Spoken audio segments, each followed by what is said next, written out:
As we approach the beginning of the NBA season, I wanted to go through each position and do my yearly ranking of starting players, tier lists, starting with point guards here now today, and we'll continue through over the next couple of days with all 5 positions. We'll also be coming up with a predictions video for standings and awards as we approach the beginning of the NBA season tomorrow as well, so be sure to stay tuned for that. That being said, let's go ahead and get into this tier list of 2021-22 starting point guards. I will first off note, they have noted here that there are more than 30 players because they don't know who is going to start. They have Patrick Beverley and Reggie Jackson. I'm assuming this was before the Patrick Beverley trade to Minnesota. And so obviously we know Reggie Jackson is going to be the starting point guard for the Los Angeles Clippers. And they also have Sami Satoransky. I don't know whether that was with the intention of the Bulls, but Devontae Graham is here, so I'm assuming that's what Satoransky on the Pelicans in mind. And that being said, we know that Devontae Graham is going to be the likely starter point guard for the New Orleans Pelicans, so Patrick Beverley and Sami Satoransky will not be included in this list.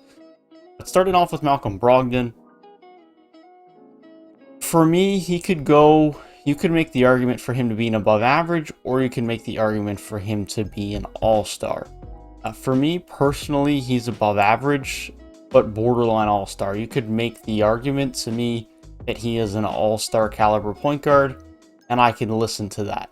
At the shooting guard spot, I like Malcolm Brogdon a lot more. I think he's more natural there. I don't love him as the primary ball handler, primary playmaker.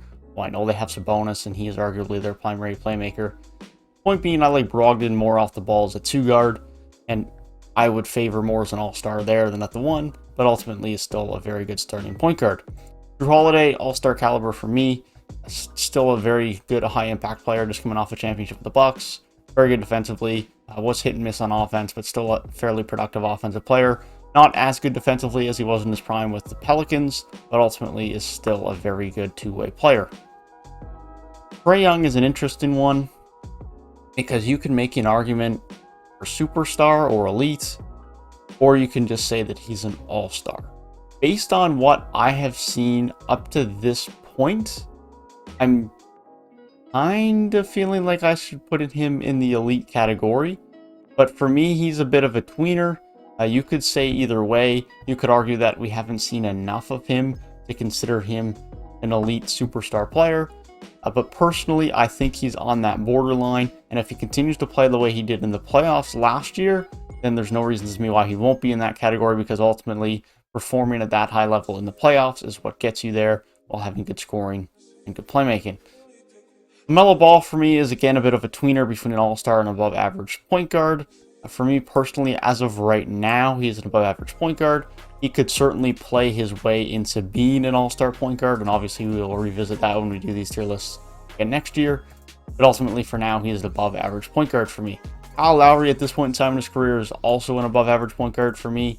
A couple of years ago would have been no doubt an all-star, but ultimately he just isn't quite as good as he was. That's not saying he's taken a big drop off, but he isn't as explosive.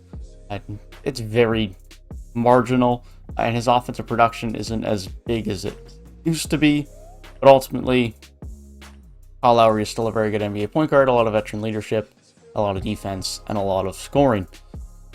Markelle Fultz, if there was an injured list, I would put him there, because unfortunately, as much as he has played a lot better with Orlando, he just hasn't been able to stay healthy. For me right now, he's an average starting point guard.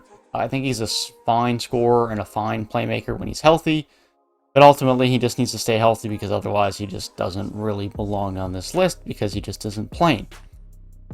Spencer Dinwiddie is an interesting one, simply just due to the fact that he missed all of last season with a lower body injury. Ultimately, if he can come back and play the way that he did before his injury, then to me, he's going to be an above-average starter. You could make the case to me that he is an average starter, but if he can start putting in 20 points a night again like he was a couple of seasons ago, then for me, there's no reason why he shouldn't be an above-average starter.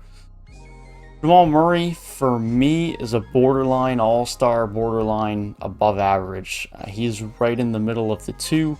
I struggle to know exactly where to put him, but ultimately, because of how much he steps up in the playoffs, I think I would tend to put him in the all-star category, but you can make that argument either way for me personally.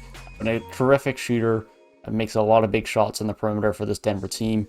Of course, will miss a majority of the season, which will hurt Denver, of course, but allow Michael Porter Jr. to step up.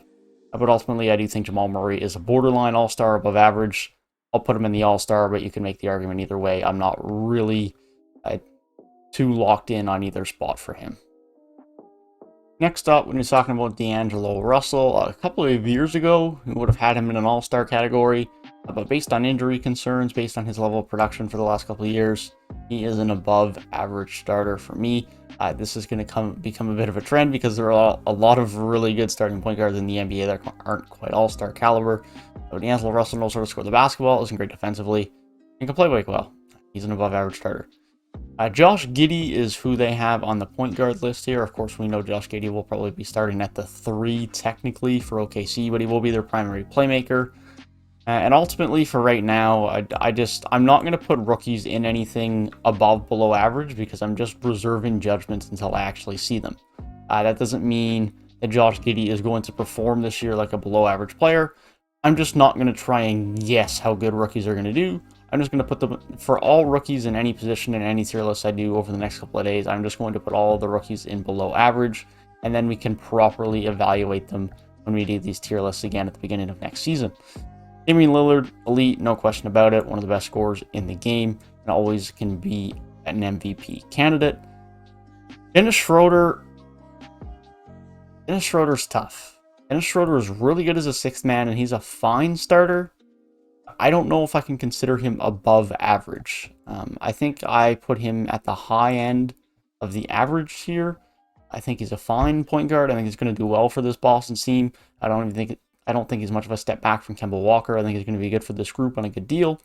But ultimately, I don't think he fits quite in with the level of players that are in that above average tier. Mike Conley is another one who fits right in that above average tier for me. I know he was an all-star last season, but for me at this point in time in his career, he is not an all-star caliber player. He made an all-star game because he was playing well on a team that was a top team in the league. Ultimately, I don't think Mike Conley at this point in time in his career, compared to the other talent at the point guard position in the NBA, is an all-star caliber player. Patrick Beverley, of course, is being neglected in this scenario because we have D'Angelo Russell as the starter for the Minnesota Timberwolves. Patrick Beverley, for me at this point in time, Reggie Jackson, pardon me, at this point in time, I think I would put in the average point guard starting tier. You could make the argument for below average, but I think just based on his playoff run, I'm willing to give him an average spot for now. Ultimately, if his play is worse this year and he doesn't step up with Kawhi Leonard out of the lineup, then he could see himself slide down to below average. But for now, that's where I have him. Russell Westbrook, of course, has a wide varying of rankings and range and how good people think he is or isn't. It can be an all-star or above average based on that. For me personally, I put him in the all-star category. I think he had a very good year with Washington last year, specifically in the back half.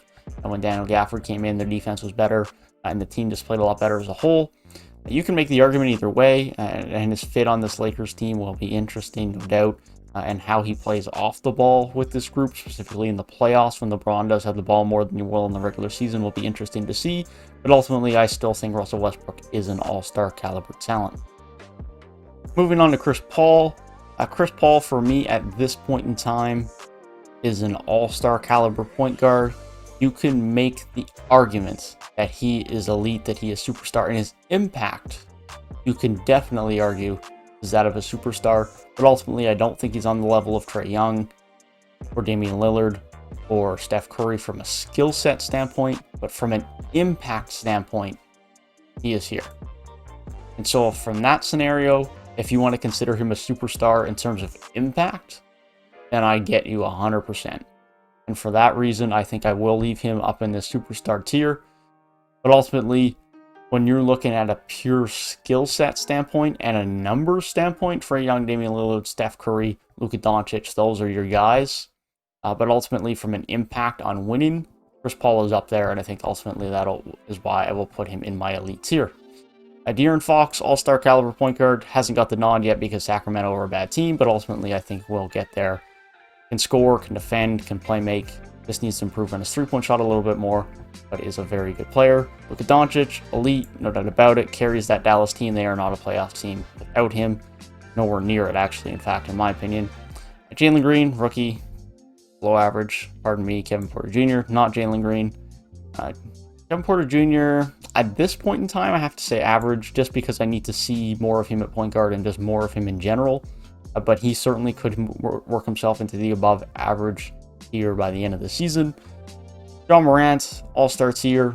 Definitely not a superstar for me yet, but is most certainly deserving of an all-star tier and gets that Memphis team into the playoffs on a regular basis.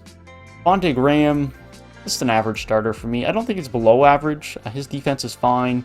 He's a fine scorer, although his efficiency is questionable, but he's a fairly good playmaker. I don't mind him. He's average, but nothing more than that. James Harden, of course, elite. No discussion needed. Thomas Satoransky, of course, is not being included. DeJounte Murray, you can make the argument for above average or average. Personally, I think I would put him in the average tier for now, but he is one of those players on this Spurs team that could break out this upcoming season and most certainly could move up into that above average tier if he continued to improve his offensive game. Kemba Walker, for me, is just an average starting point guard at this point in time in his career. His defense is still atrocious. Never been a good defender, and that continues. And his offensive efficiency, his injuries, just all adds up to him not being anywhere near the caliber of those above average starters. So ultimately, that ends him up on a similar tier to Dennis Schroeder, someone that Boston now have on a much better deal. And Simmons, as much as all the disrespect he's got this summer, he is still an all-star caliber starting point guard. And if you disagree with that, well, I don't know what to tell you, because Ben Simmons, as much as he has frustrated a lot of people, is still a pretty darn good NBA player. And in the right role is going to be an extremely impactful player when he does get traded.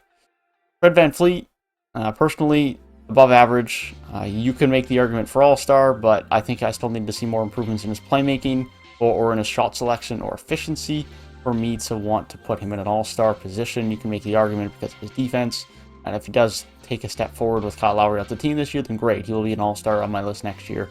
But for now, he has to be above average. Lonzo Ball, you can make the argument for... Honestly, I don't think you can make the argument for anywhere other than above average for Lonzo Ball. Maybe you can argue average, but I think above average is a pretty good spot for Lonzo Ball. Terrific three-point shooter, very good playmaker, and a solid defender. He's not pushing anywhere near the all-star team or all-star tier for me right now, but personally, he is a solid above average starting point guard. Darius Garland, for me personally, is an average starting point guard, but very close to being an above average starting point guard. If I can see a little bit more scoring from him, a little bit more on the defensive end, perhaps, then that can really give him that nod. But with not being great defensively and being a solid scorer and making a lot of strides as a playmaker, he's getting there, but I think I need to see a little bit more improvement from him to get up on that above average tier. Cade Cunningham, again, just a rookie, we're going to put him below average. And Stephen Curry, of course, being arguably the best point guard and arguably the best player in the NBA, gets himself up on that elite tier. But ultimately, that is my tier list for the starting point guards for the 2021-22 NBA season. Let me know down in the comment section what you guys agree with, what you don't agree with. As I mentioned, there's a lot of these players that you can make the argument for up or down a tier, depending on your opinion of each player. So be sure to let me know what you think down below. This is not any stringent rankings that are worth getting frustrated over. This is my thoughts and a way for me to have a discussion with you guys in the comment section, and a way for me to have a discussion in a video about all the starting point guards in the NBA. That being said, if you did enjoy the video, be sure to leave a like down below and subscribe to the channel if you are new. And if you want to hear my thoughts on other things off season, then be sure to click the box on the right hand side of the screen. That being said, I hope you guys have a great rest of your day, and I'll see you guys in the next one. Peace.